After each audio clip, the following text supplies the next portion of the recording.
Assalamualaikum warahmatullahi wabarakatuh. Perkenalkan, nama saya Nurdiana. Saya mahasiswi dari Universitas Ma'arif Hasyim Latif Sidoarjo, Fakultas Ilmu Kesehatan D3 semester 4. Saya akan menjelaskan beberapa penjelasan mengenai bahaya dari minyak dan lemak, tujuan analisa minyak dan lemak, terus prinsip dari analisa minyak dan lemak, dan cara membuat larutan preaksi yang digunakan pada saat analisa minyak atau lemak, dan juga perhitungan kadar asam lemak bebas dan juga kadar bilangan asam atau angka asam.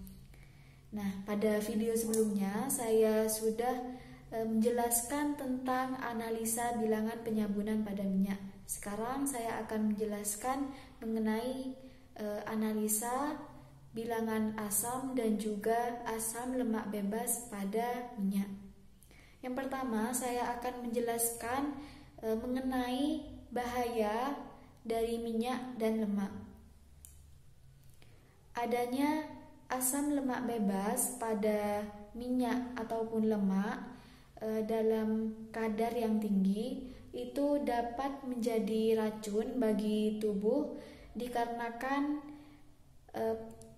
pemanasan yang dilakukan secara berulang-ulang, sehingga dapat mengakibatkan proses oksidasi dan juga hidrolisa enzim pada minyak dan lemak tersebut. Salah satu di antaranya penyebabnya yaitu dapat menyebabkan iritasi pada saluran pernafasan, kanker, diare, keterlambatan pertumbuhan, dan juga pembengkakan pada organ tubuh. Apabila asam lemaknya itu lebih besar daripada berat molekul lemak, maka itu dapat menyebabkan ketidaknyamanan pada rasa minyak atau lemak tersebut. Maksudnya di sini yaitu bisa timbul rasa tengik dan juga dapat menyebabkan kerusakan pada gizi dan juga tekstur pada minyak ataupun lemak tersebut. Untuk tujuan analisa minyak ataupun lemak yaitu yang pertama untuk mengetahui tingkat kerusakan dan juga kualitas minyak ataupun lemak tersebut.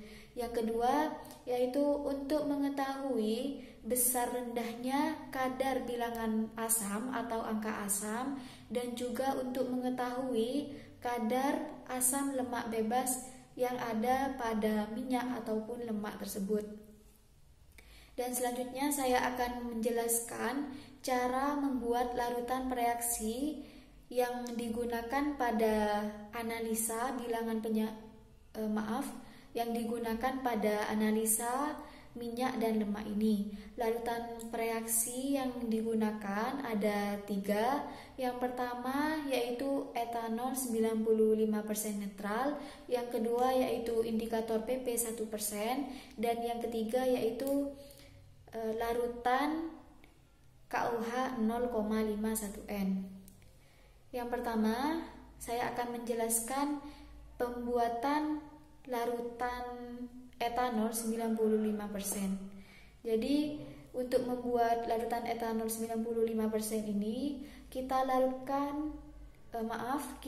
ambil 95% larutan etanol dan ditambahkan dengan beberapa tetes indikator PP. Setelah itu kita titrasi menggunakan larutan NaOH 0,1 N sampai terbentuk warna merah muda.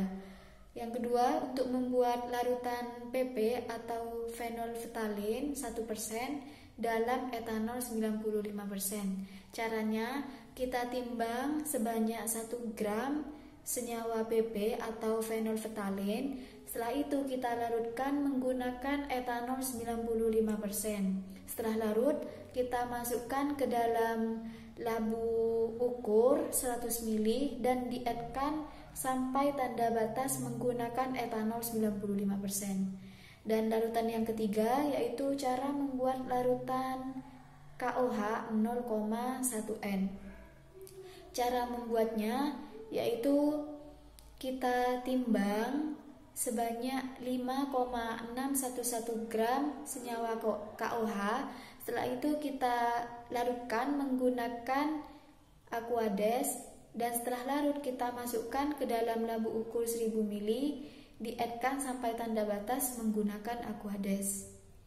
Untuk perhitungan pada analisa minyak ataupun lemak ini, perhitungannya yaitu yang pertama, bilangan asam sama dengan volume KOH dikali dengan normalitas KOH dikali 56,1 dan dibagi berat sampel yang kita timbang dalam satuan gram.